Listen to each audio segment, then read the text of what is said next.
UN's report. It called it distorted, unfair and ideologically slanted, but it added it would study it thoroughly. And it says the Catholic Church is committed to protecting children from abuse. Jack Valero is from Catholic Voices, a project aimed at improving the Church's representation in the media. He joins us live from London. What is your response to the UN report, Jack? Hello. I think it's a terrible report, full of so many mistakes, it's hard to know where to start. I would summarize the problems with it in three areas. First, it takes absolutely no account of this history of abuse reform that's been going on in the Catholic Church in the last 12 years, since 2001. The guidelines and procedures that have been developed to tackle this problem, which was very real, very terrible problem, things that happened in the Catholic Church in the 80s, and 70s and 80s. And well, this is what is not true, because the procedures and guidelines that have been developed in the Catholic Church are the best in the world. This has been said by governments. In the West, the Catholic Church has been the catalyst for change.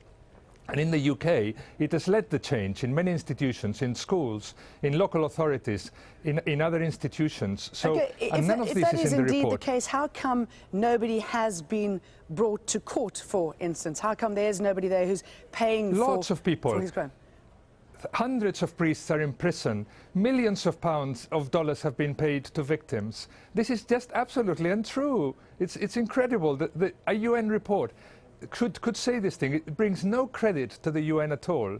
Well, and this is just the first problem. The UN report found that nuns and priests who spoke out were ostracized, that priests who have been found guilty haven't faced up to their crimes. Instead, they've been moved around, as we've been seeing happening for decades. That very little has indeed changed. That is just not true.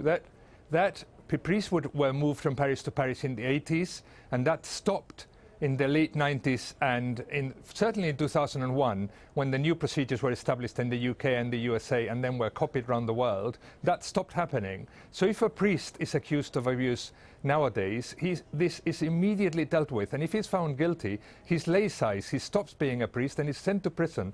And it's mandatory reporting, and the police is always called. So all these things that used to happen in the past are no longer happening. This is the surprising thing in the report. But the most worrying thing about this report is this, that it tries to impose an ideology of gender and sexuality on the Catholic Church.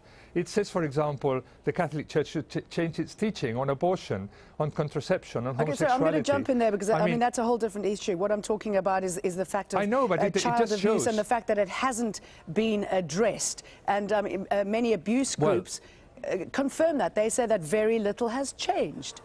I mean, isn't the big problem here that even though you say changes have been implemented, the perception is that it hasn't?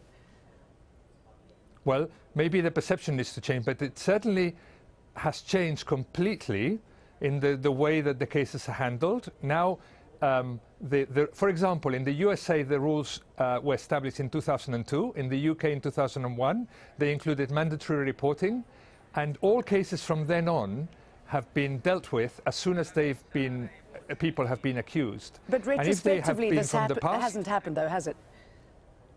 Pardon? Retrospectively, this hasn't happened. Yes, of course.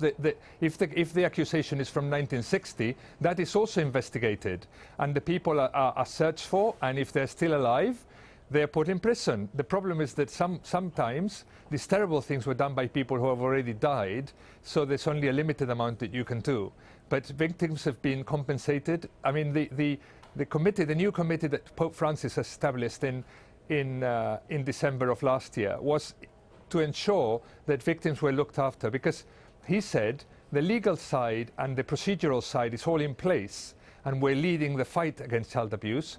But are we looking after the victims as well as we should? And this is what the committee is looking at now. So we want to ensure that victims from the past, you know, from 30, 40, 50 years ago, they're still looked after and the proper compensation is paid to them, and that is done properly. Well, that's certainly good to hear. The UN also suggests that by 2017, everything that has been put forward is implemented by the Church. Is that going to be possible?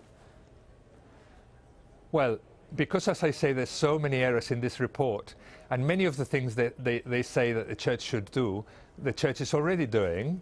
then, you know, whether they take that as recommendation or they say, well, actually, that's already happening, that's already happening, that's already happening. If I were you, if I were the Vatican, I would withdraw from this convention, because this report is just so outrageous in its implications, the things that haven't been done when they have been done, that I think that they should be rejected and the report should be rewritten. Well, on those words, Jack Valero, good to talk to you from Catholic Voices. Thank you. In Syria,